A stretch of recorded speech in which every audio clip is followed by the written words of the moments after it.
खौसेथि बर' सुबुं आफादनि गुथि बोसोरसालिया जथुम्माया सानथामनि हाबाफारिजों गुवाहाटी नोगोरमानि शंकरदेव कलाक्षेत्रआव जागासिनो दङ। दा बेवहाय बाहागो लानानै गोजोननाय मोन्दों आरो बेवहाय गोबां डेलिगेट्सफ्रा फैनानै बाहागो लादों आरो बर' कसारी काउन्सिल, UBPO आरो गुबुन गुबुन अर्गेनाइजेसनफ्रा फैनानै बेवहाय बाहागो लाफैदों।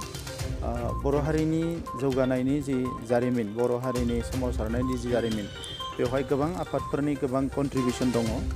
दा दिनै बर' कसारी जि काउन्सिल दानाय जादों, बिनि थाखाय UBPOआ खामानि मावबोदों आरो बर' कसारी काउन्सिल BTR एखे माने खनसेयावनो 2020आव एकर्डआ जादों आरो बिनि उनाव दायो बड'लेण्डनि बाहेराव जिखिनि बर' गामिफोर दङ, बेखिनियाव लानानै बे काउन्सिला जोनोम जादों आरो बे काउन्सिलाव जिखिनि जोङो पावार फांसनफोरखौ मोननो हादों, बेजों बर' हारिनि सोरगिदिं जौगानायनि खामानिफोरखौ मावनांगोन।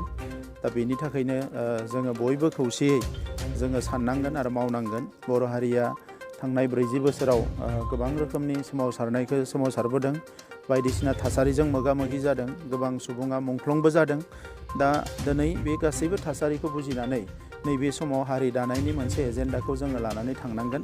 दा बेनि थाखायनो UBPOनि बिबानगिरि बिथांमोनखौ आं खावलायो जे बिथांमोननि डेलिगेट सेसनाव बे ओनसोलफ्राव जिफोर जोंहा बर' फिसाफोर रायजो जानानै दङ, बिथांमोननि रांखान्थि, बिथांमोननि सोलोंथाइ, बिथांमोननि समाजखान्थि गासैबो बिथिंफोराव खामानि मावनो थाखाय आवगायबोयोबा मोजां। दुलाराय बर' फरायसा आफादाबो बेफोर ओनसोलफ्राव खामानि मावगासिनो दङ गोदो गोदायनिफ्रायनो। बर' थुनलाइ आफादाबो मावगासिनो दङ। दा बर'नि जायफोर आफादफोर खौसे जानानै बर' हारिनि जौगानायनि थाखाय खामानि मावनो थाखाय आं बयखौबो खावलायो। बेखौ लानानै जोङो सावरायगासिनो दङ।